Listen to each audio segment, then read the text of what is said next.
Welcome to Below the Line with Dr. Bennie L. Harris. The Chancellor of the University of South Carolina Upstate talks with top leaders about issues such as change, technology, education, and leadership. Please enjoy. Welcome to Below the Line. I'm here with Mr. Erik Gardner, who has a very, very phenomenal career that he's going to talk about. Erik is the director of the Palmetto Tech Bridge of the Naval Information Warfare Center. And I think it's going to be pretty exciting. So, Erik, thank you so much for agreeing to be a part of Below the Line podcast. Thank you, Chancellor. So, I have a series of questions, and we do, with some of my speakers, I can veer away from the questions, but I've been given very strict requirements that when talking to a military government personnel, I got to kind of stay to the script. So, we're going to make this script as exciting and productive as possible. So, every once in a while, if you can weave something in that can get past your PR people, then let's do that as well. So how did you get started in the defense space, and was this the kind of career you always imagined that you'll pursue? So great question. So first, I'm a product of South Carolina public education. I grew up in South Carolina and went to school here and joined the military here. Okay. I started off in naval nuclear power. So I went through naval nuclear power pipeline training in the Department of Navy, was stationed on submarines. When I got to my first shore duty billet, we were going through a realignment in the DoD, and my position went away. So I had to sort of reinvent myself. And this concept of reinventing myself kind of went with me throughout my career. So I reinvented myself by learning radar systems. Okay. So I went from a nuclear mechanic to a radar operator, and from there I went into RF radio communication systems. Ultimately got out of the Navy as active duty and went to work for NAVC, the Naval Sea Systems Command. They build our ships. Okay. And so I did nuclear submarine design for 12 years and designed systems and subsystems on nuclear ships. From there I did a very short stint with the FBI, helped them on a project, and then went to work for the Marine Corps and was a major program manager for the Marine Corps, focusing in communications, intelligence systems, radar systems, fire control systems, and command and control systems. Did that for 5 years and then got back to Charleston, thankfully, and have been there since 2011. Focusing primarily on IT systems, which includes all of our information technologies, from our wired networks and the network security that goes with that to our RF networks, communication systems, and more recently, software development, developing software-defined capabilities that use these same technology pipelines. And then really getting now into the electromagnetic spectrum and understanding how do we operate inside the spectrum? You know, I'm an engineer by training, and probably about 60% of what you said you do or did, I'm going to need some more education on. So let's talk about the basic. What is a tech bridge? So the Tech Bridge was established in 2019. Okay. So we're in our 6th year of operation. It was then the Assistant Secretary of Navy for Research, Development, and Acquisition, Hondo Gertz, who came out of SOCOM as their acquisition executive, who was really, I call him a maverick in the acquisition community. You know, a guy that, if you think about the movie Maverick, right, where do fighter pilots fly? They fly at the edge. So he didn't take unnecessary bad risks, but he took risks, calculated risks. And so the tech bridges were kind of built out of this idea of needing to get after the academic institutions within our ecosystems, the industrial base within our ecosystems, our technology ecosystems, and specifically our non-traditional commercial industry. People who aren't doing work for the Department of Defense today, but they're out there solving unique problems for the rest of society. They're coming up with really great, innovative ways. They're not bogged down by layers of, I'll say bureaucracy that exist when you work with the government. And he really challenged us in the tech bridges to push against the status quo, do things that are legal, ethical, but innovative. right? And in my world, innovative means different. It means changing how you approach something. So why are these partnerships so important between the sailors and Marines and non-traditional organizations? Why are they so important? So in the 1950s, technology development was really led by the government. Okay. That's not true today. Understanding how to define problems, we really need that commercial industry, because that's where the innovation is occurring. That is where the research and development is occurring. In the IT sector, the commercial space is driving the investment in research and development. Okay. How do we communicate, the sailors and the Marines, how do they communicate their problems in a way that that commercial industry knows how to solve those problems or challenges? So that's another aspect of the Tech Bridge is you know, we talk about bringing academia and industry to bear to help sailors and Marines solve sailor and Marine problems. Okay. Okay.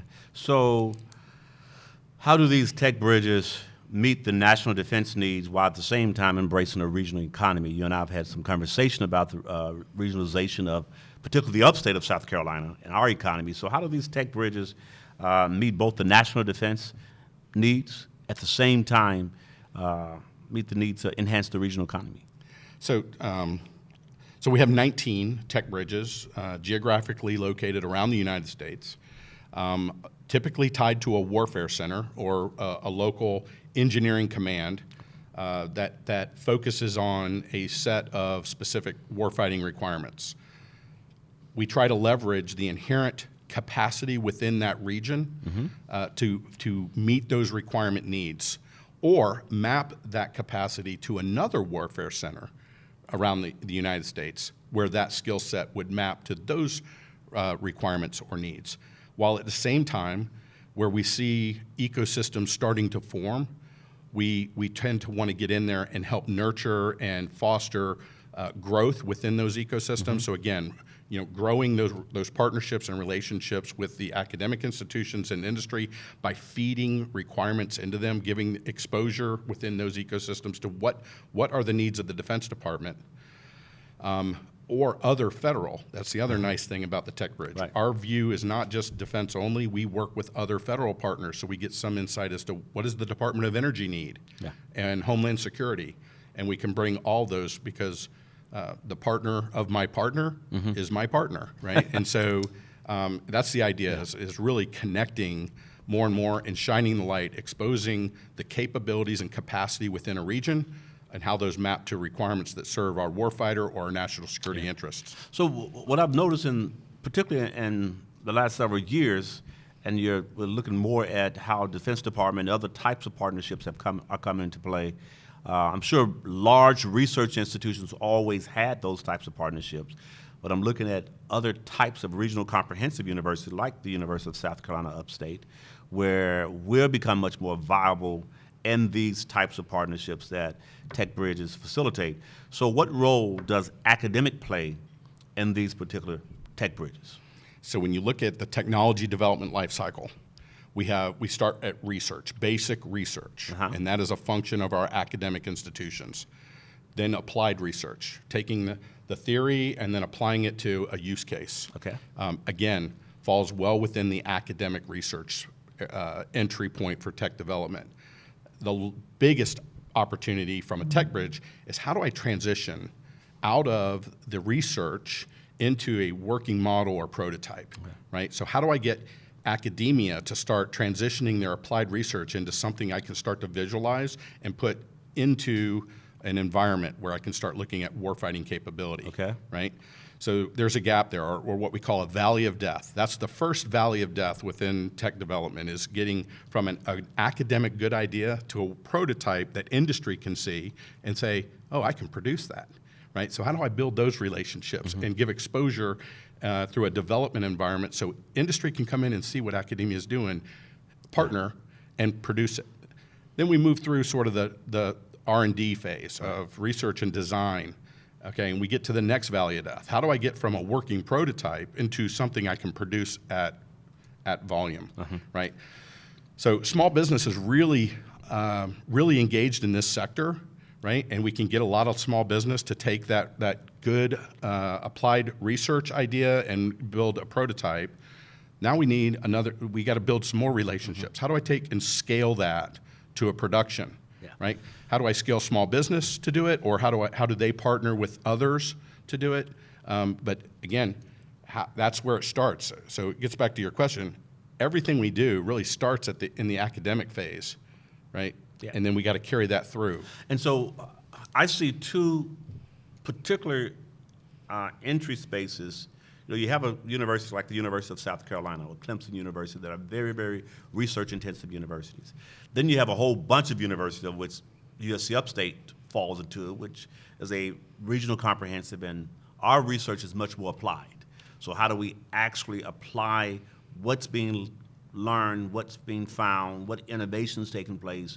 How do we apply that into a much more deliverable product and a deliverable service that the industry or the region can build on and build those partnerships? So we're definitely looking more into how our faculty and how our staff can partner with industry or Tech Bridge to do that. And so that makes a lot of sense and kind of bring to light how all of this play out. And that gets to the second and probably most important thing that we rely on academia for, and that's the workforce development, right?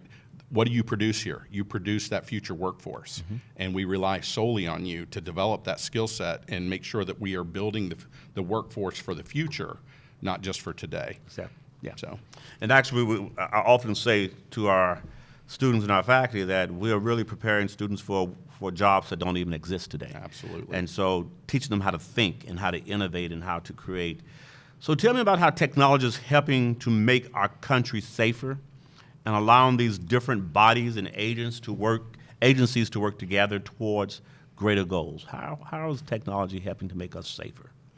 Well, so I think there's two sides to this coin. Okay. There is definitely the side of the coin that says, let's look at how technology is making society and our lives safer. The other side of that is how is that same technology maybe exposing us to vulnerabilities that didn't exist prior to that technology. So we got to look at both. So when you look, we'll just look at healthcare as an example. The advances in healthcare through advanced technologies, whether that's nuclear medicine, whether it's telehealth and the ability to do robotic surgeries.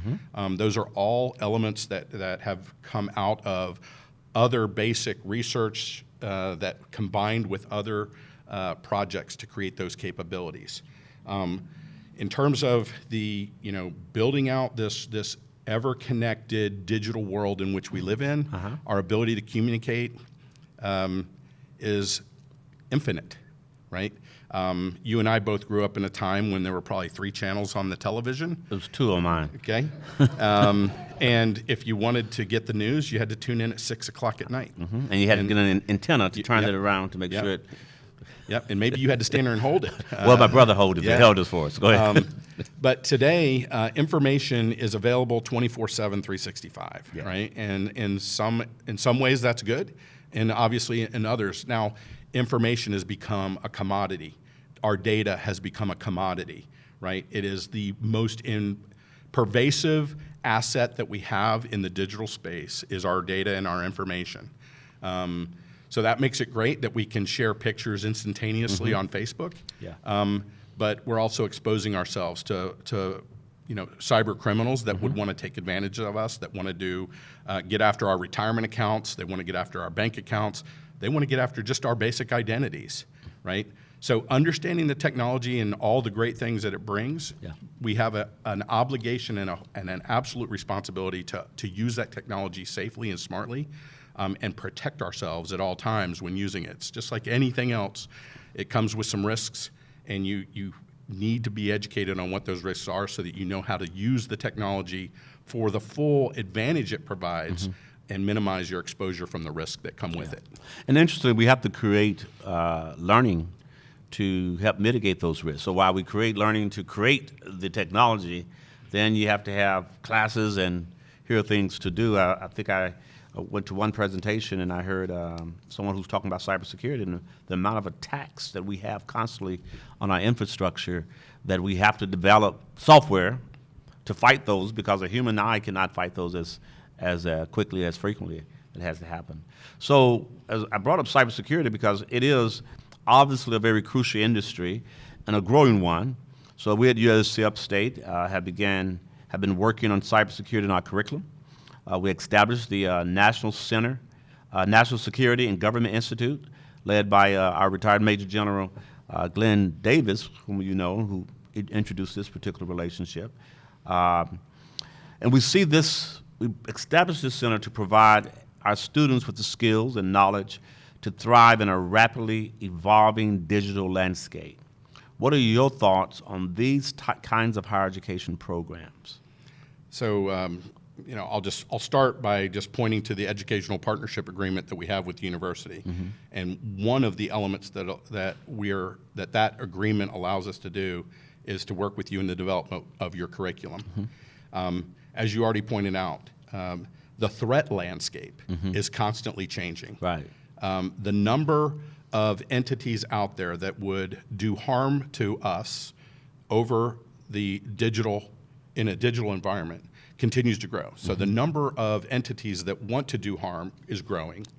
Their skill sets are getting better and better every day.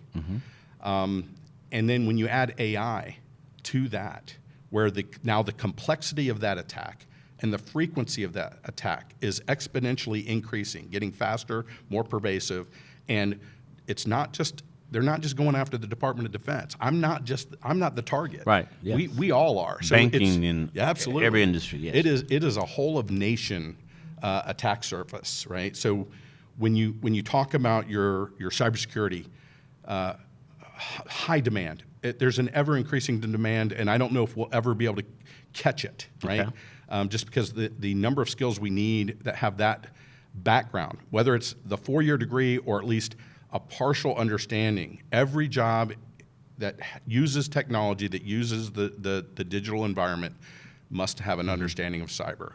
When you talk about the National Security and Government Institute, one, I think that is an innovative idea, okay? It is understanding the national security aspects, right? This whole of nation idea, right? That it's not a defense. You're not going after defense. That's an easy target. It's bigger than that. It's this everybody's in it sort of idea.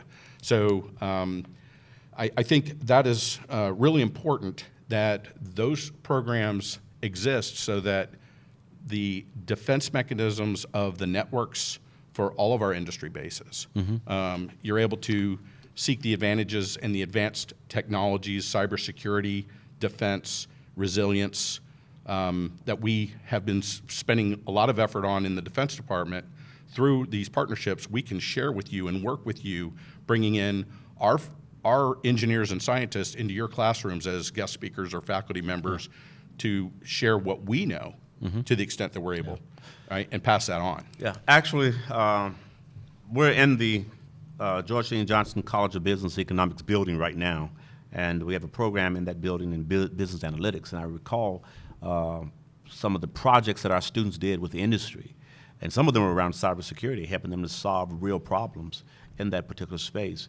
So what led you to your current career and career path? I know you talked about you having to reinvent yourself, but what led you to this whole space of technology and engineering and cybersecurity, and what attracted you to working particularly in this field? So great question. I always thought I was a little bit of a unicorn, and until I started really lifting my head up and seeing those that are around me, there are more people like me that have a multidisciplinary set of experiences, and I would tell you that I was fortunate to have that. Yeah. The other is just my passion for service, right? I've always sort of felt like it's not about the money. It's about contributing, right? Having a purpose. And, I was fortunate enough to work within many organizations, each of which had a mission that I could associate and I could understand, and I could figure out how I fit within that mission. So that experience brought me here, that desire to always give back. But then I will tell you, COVID really had a lot to do with it. Okay. The work that we were doing prior to COVID was very siloed. And when we couldn't have meetings anymore, where everything relied on one-to-one meetings that we were having, and we had to go online, I started to meet more people. Okay. Now, I was meeting to death. I had back-to-back meetings all day long, but in terms of productivity, in building partnerships and relationships, it really opened my eyes. So what that did is it helped me shine the light on these ecosystems that existed within. And I went to my boss at the time, and I said, hey, I'm talking to these people in Greenville and Spartanburg. They don't know who we are, right? I said, we have an identity problem. And I said, I would like to take on a role to do the outreach for our command and on behalf of the command to create relationships and the connective tissue from our requirements to people within our local commuting area that can help us solve these problems. And it was because of that leader in the command who took a risk and said, hey, I'm going to let you do that, and got me into this role that I'm in today with the Tech Bridge. Which is interesting. It's exciting for us that you had a vision to engage more with the upstate. What are the major concerns at this moment for cybersecurity, and how does that influence the need for talent and workforce development in this field? We talked some about that already, but how does that influence the talent and workforce and what we should be doing here at USC Upstate? Well, again, another great question. I'm going to answer in two parts. What do I think the biggest problem is, or challenge? It's a math problem that I've already kind of discussed. You know, the number of actors that wish to do us harm through the cyberspace continues to grow. The sophistication of their tactics continues to get better and better. The rate at which they are attacking is becoming higher in the complexity. It makes it more difficult. So huge demand, right? So there's this overwhelming urgency, right? That sometimes I feel like I'm the one screaming and no one hears me, right? That we have a need to really get ahead of this. So what you provide in terms of the cybersecurity education is so important because we need more of it. Right. So it's the numbers piece of it is one. And then there's this, you know, really, again, it's the understanding of establishing that sense of urgency. So then there's the leadership piece, right? We need to own this. Our country didn't get to where we are today overnight. We're not going to solve this in a day. But understanding the steps that need to be taken in order to start solving some of the challenges that we have, right? We know that there's a forecasted increase in job vacancies requiring these skill sets. We know today that fewer and fewer students are following engineering or cybersecurity pathways. So how do we get left of that, right? So STEM is an area that I think we could focus on as a partnering with our higher education partnerships to get after affecting STEM earlier in the student pipeline, right? To make sure that we are, one, incentivizing students to get excited about STEM education, and then figuring out what are we doing to better, what do we need to do to better prepare them to be successful in their education to get through those engineering programs. So that's interesting that you talk about that, because one of the things that I've been talking about a lot here is, and not just specific to USC Upstate, but in the education paradigm period, is that there's not as much emphasis on STEM education as it once was.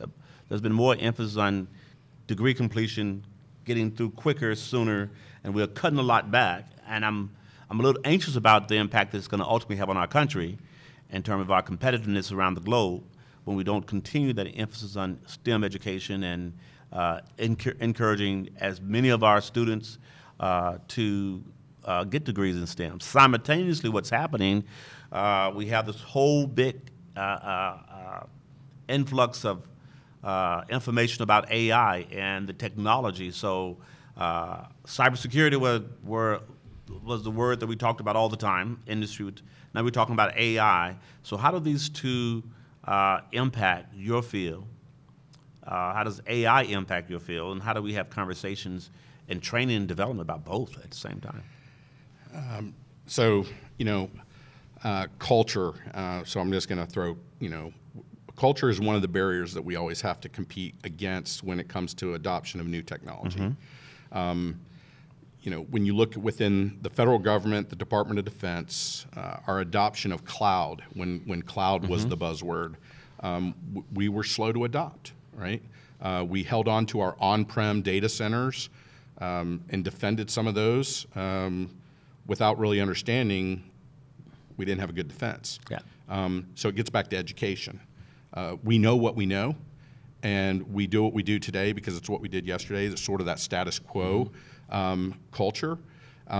Innovators don't think that way, right? They're constantly thinking of how can I become disruptive and disrupt that traditional thinking to think about it differently. When you talk about cyber was established as a word in the I would say early 1990s. Yeah. Okay. And we now have a credentialed cybersecurity workforce program within the Department of Defense and the federal government, and it's now moving into through CMMC as the cybersecurity maturity model into industry. Okay. Right? We started that in 1993. It's 2025, and we are just now implementing a standard for industry to implement cybersecurity. When we talk about AI, we're equally slow adopters. As a society, I think we were slow adopters.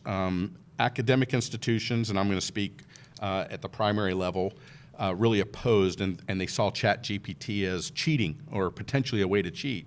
And where I was like, oh, we should be wrapping our arms around this. This generation of students are going to be the smartest people of how to use that technology. Let's embrace that. Yeah.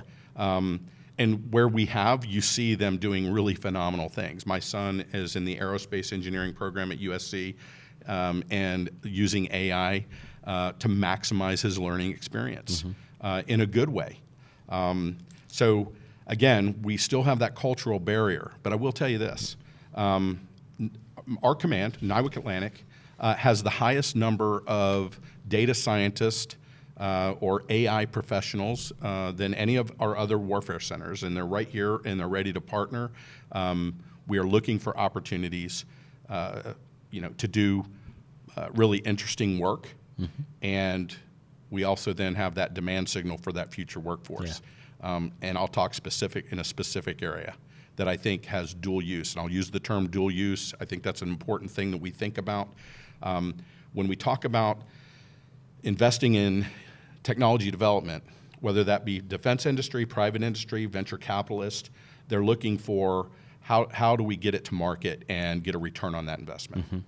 When we talk about AI, you should be thinking autonomous systems, okay? Whether that's robotics industry to automate production lines or autonomous. We just went and had lunch today where a robot delivered our food to our table. Okay. Okay.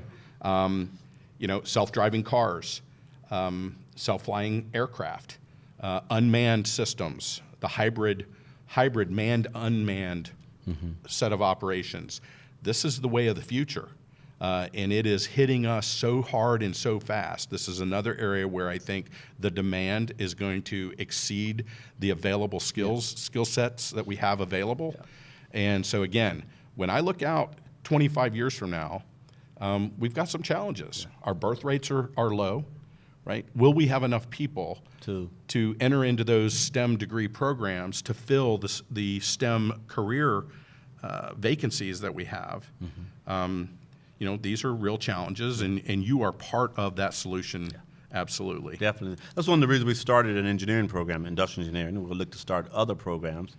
In our business college, we're looking at other programs that are relevant to the marketplace and starting those as well. So let's talk about leadership. This is a leadership podcast, and everything is about leadership in many ways, being able to have a foresight for the future, motivate teams. what's the most important influences on your development as a leader? What are some of those influences? So I've had the fortunate set of experiences to see great leadership and bad leadership. Okay. You learn from both of those. I think surrounding yourself and developing, a cohort group that you can surround yourself with of great leaders. Okay. And some people may call them mentors. I think that is extremely important. When you find good leadership, you'll know it when you see it, just as you'll know bad leadership when you see it. But when you see it, one characteristic of a great leader, they're eager to be a mentor. They'll not likely say no if you ask them to be a mentor. Seek out multiple mentors that are great leaders. Ask to just kind of shadow them, watch how they operate in both crisis and outside of conflict. You have to have a wide set of experiences. Interestingly, we can teach management. We don't have a lot to teach. You can read words. Read books from great leaders. It's one of those experiential things, I think. And so I've had the great fortune to experience and work with some really great leaders over my career. And the good news is that if you look up and you look around you, we are surrounded by great leaders. Yeah. I tell students here all the time that they will be amazed how open leaders are in this region, or just leaders are, period. If you would give them a call and say, hey, can I have coffee with you? I want to talk about your company. I got a question. I'm a student at USC Upstate. I would love to learn more, whether it's a superintendent of school and folks are just open to share and give because they know how important each student is to our future, and they want to pour into that as well. So how important is collaboration to your leadership perspective and success? And you talked a lot about your work with Palmetto Tech Bridge and leading that and how you work together. So how important is collaboration? I know you've covered that probably. So I'll change it a little bit to say partnerships, right? So the power of partnerships is everything to the Palmetto Tech Bridge. We have a number of partnerships with academia. We have 21 EPAs with our command, with multiple academic institutions throughout the state. We have partnerships with the South Carolina National Guard, who I see we have good representation here in the room today. Thank you, gentlemen. We have partnerships with the Department of Energy, Homeland Security, the State Department. Those would be things that you might, say, hey, that makes sense for a Department of Defense organization to have a relationship with the National Guard. Let me throw this one. We have a partnership with Hollywood. Okay, talk about that partnership. So when you talk about AI and AI adoption, Hollywood was one of the early adopters. In fact, so much so that a large portion of their stakeholders went on strike because they felt that it was going to take away jobs. In practice, what we're seeing is that's not the case. It's just taking them to a different level of how to think about and deliver their product. Yeah. But what was interesting, when we started talking with these non-traditionals, right? These are not people that work with the Defense Department. They have an extraordinary understanding of the threat, the same threat that we focus on. And they're influenced by the same influences that we are influenced, and they have to deal with those same challenges. What we also recognized is, in any innovative solution that you're going to change a culture with, it has to start with messaging and storytelling. What better people to help you understand how to tell a story than Hollywood, right? It's definitely not something we were skilled at, so we brought them in to help us with the storytelling, how to create a message, how to deliver a message, and develop followers, right, to change that culture. I often wonder if Hollywood kind of influenced our technology today, whether it's the Jetson or whether it's the Terminator, because Star all Trek. of a Star Trek, so Yeah. all of a sudden this stuff is happening. I'm like, where are those ideas? I saw that in a movie a long time ago. We talked about EPAs, that's Educational Partnership Agreements, right? Yes. That you have. So briefly explain what can be done under an EPA, an Educational Partnership Agreement. Sure. So, it's very much one way. Okay. There is very little expectation in terms of what the academic institution has to do to, in support of the government's side of the partnership. Okay. This partnership was really designed to assist our local academic institutions from the government transitioning support to the academic institution. We can do that in a number of ways. Where we have excess equipment, so let's say you wanted to start up a cyber lab, or you wanted to run a robotics camp in the summer, but you were lacking some material, some equipment. If we had that equipment in excess, we could transfer it to you at no cost, or we could loan it to you with no strings attached. So there's one. So there's the material transfer aspect. The other thing, if we have laboratories that are not being used and are available, we can make those laboratories available to you for use as part of your curriculum. Okay. What I find to be most important is we can work with you to help develop curriculum, and you can leverage our scientists and engineers as guest speakers or adjunct professors, but through that educational partnership. That gives our command the authority under that statute then to support that academic outreach through the EPA. Okay. So I have enjoyed my talk with you. I think I've learned a lot, and more that I want to learn. Is there anything else you would like to share with our audience before we conclude for today? Well, I think I would just like to offer this. As I mentioned earlier, one of my passions was to get children in South Carolina, going to universities in South Carolina, getting jobs in South Carolina. I talk about the 3 Ps, right? Know what your passion is, right? Pursue a career in something that you're passionate about, because then it's a career, not a job. Be proficient, right? Malcolm Gladwell says, you got to, basically execute over 10,000 hours to become really good at something. And if you do, you'll become an expert. Become an expert. Be knowledgeable of a lot of things, but be expert in the area that you're passionate about. And then find a place that you have your purpose, right? So that's the 3rd P, right? Connect yourself into a team where you can contribute and you feel that you are valued. And if you can do those things, you're going to have a great career. So those are 3 Ps. That's the 3 Ps. Great. Passion, proficiency, and purpose. Passion, proficiency, and purpose. Well, thank you so much, Mr. Gardner. I'm here with Erik Gardner. Erik is the director of Palmetto Tech Bridge with the Naval Information on Warfare Center. Again, thank you for being with us on Below the Line.